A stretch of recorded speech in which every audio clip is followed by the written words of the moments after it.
We deserve more than just to survive. We deserve more than just to survive. Our students deserve more than just to survive.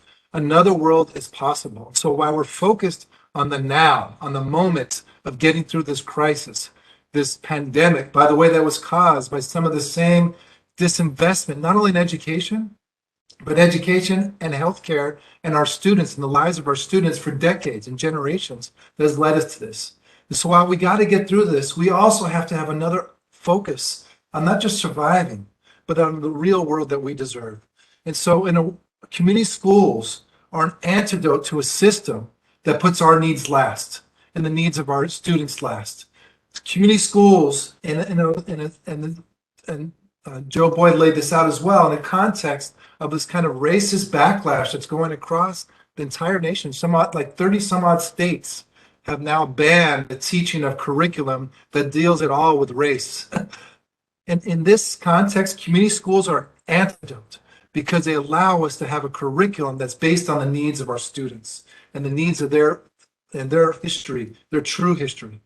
And then when democracy is under attack, as Joe laid out, community schools are an antidote in that they put democratic decision making in our hands and in the hands in coalition with the parents and families and students we serve. But none of this is easy, and I don't want to create a panacea. In fact, it's very often, that's one of our biggest challenges around community schools. I've been to many places across the state, and they say they have community schools. I've even been to school sites which they call community schools, and they'll ask the educators there, so what is your involvement with the community schools? They say, oh, I know nothing about it. It's something the principal does. Or I know nothing about it. It's something we farmed out to a nonprofit like the United Way or something like that.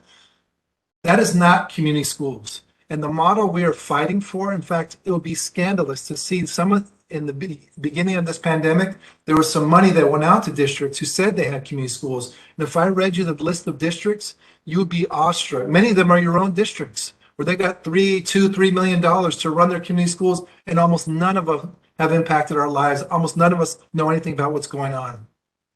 And so the model that we're doing is a real bottom-up model, where it's democratic decision-making, where it's co-run. The schools are co-run by us in coalition with the parents and students and educators and the district. And that is a hard model. That takes a lot of power. And that's why this is connected, not abstract from our organizing plan, but it's at the heart of our organizing plan as well, because it's the same power of organizing our own members. It's the same power of really connecting with the community that we have to do to win the most basic contract fights, right? To win anything.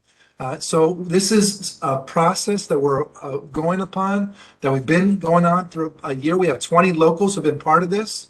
We're now really trying to expand it. California has an unprecedented amount of money that we've invested in California, nearly $3 billion. It's the single biggest investment in the history of this nation in community schools.